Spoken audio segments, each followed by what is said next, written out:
Près de 3 Français sur 4 mécontents d'Emmanuel Macron. C'est l'enseignement du sondage IFOP, le JDD, publié ce dimanche.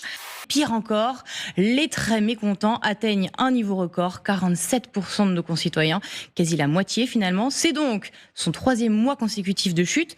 Je ressens de la part d'Emmanuel Macron que de la distance, de la brutalité, de la violence institutionnelle, du mépris, de l'arrogance. Vous faites partie de ceux qui pensent que le président de la République ne pourra pas tenir 4 ans de plus dans ce contexte ?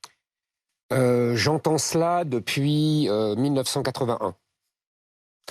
On disait déjà que François Mitterrand ne tiendrait pas son septennat, il en a fait 2, il a fait 14 ans. Donc vous voyez ce que je pense de ce genre d'analyse et de rumeurs. Emmanuel Macron, pourquoi avoir choisi l'image des 100 jours alors que vous savez comment ça s'est terminé ? Certes, il y a effectivement des concerts de casseroles, d'ailleurs souvent mis en place, savamment orchestrés par l'extrême gauche, par la CGT, par la France insoumise, mais ça n'empêche pas le président aussi de pouvoir discuter avec les Français. Laurent Berger, vous allez prendre votre retraite en juin à 54 ans. Est-ce que ce n'est pas un peu tôt ?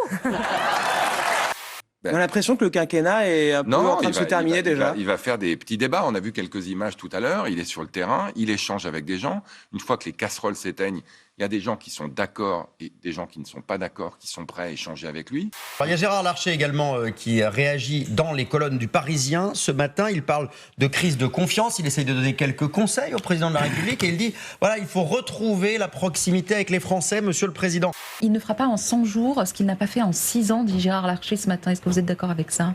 Oui, cette expression des 100 jours, d'abord, on connaît l'histoire, pas forcément porteuse de succès. Mais j'allais dire... L'histoire est presque dite sur les retraites, mais surtout nous projeter vers l'avenir. La phrase importante, je pense, c'est la prospérité est la condition de la justice. On a un président de la République, quand on lui parle et que les gens se mobilisent, il explique que les casseroles et les œufs, c'est pour cuisiner. Mais est-ce qu'il se rend compte l'état dans lequel est le pays ? C'est Frédéric Becbédé qui a été prise à partie par des féministes avec cette librairie Mola qui a été donc dégradée. Moi, je pense que le pays va très mal. Je pense que le pays se meurt doucement, que nous sommes à la fois en déclin économique, social, culturel, intellectuel, scolaire, et en plus victime d'un grand remplacement de population. C'est grave ce qui est en train de se passer. Ouais. C'est très grave.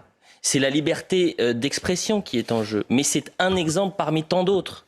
Et malheureusement, c'est... Au Soudan, les combats se poursuivent dans la capitale, Khartoum. Malgré les appels au cessez-le-feu pour la fin du ramadan, pas de sursis pour les populations civiles. La situation humanitaire est catastrophique dans de nombreuses régions du pays. C'est dans ce contexte incertain que la France tente d'évacuer 250 ressortissants ainsi que des Européens. Premier danger, rejoindre les points de ralliement. Une réunion de crise a lieu actuellement au ministère des Affaires étrangères. Vous voyez ces images avec notamment la ministre Catherine Colonna. On n'est jamais à l'abri de rien, donc tout ce qui confine à faire en sorte que nos ressortissants, nos expatriés puissent être mis en sécurité va dans le bon sens. L'évacuation a commencé au petit matin. Comme on le voit sur ces photos, quelques affaires sous le bras, 200 Français ont réussi à rejoindre l'aéroport de Khartoum. Dans le Tarn, la mobilisation des opposants à l'autoroute A69 qui doit relier Castres à Toulouse se poursuit aujourd'hui. Ils étaient environ 4500 militants écologistes hier selon la préfecture, un peu plus de 8000 d'après les organisateurs. C'est vraiment un projet complètement dépassé. On parle d'anéantissement de la biodiversité. Sandrine Rousseau. Ah. C'est la même photo Sandrine. Est-ce qu'il y a un seul homme au monde que vous admirez ?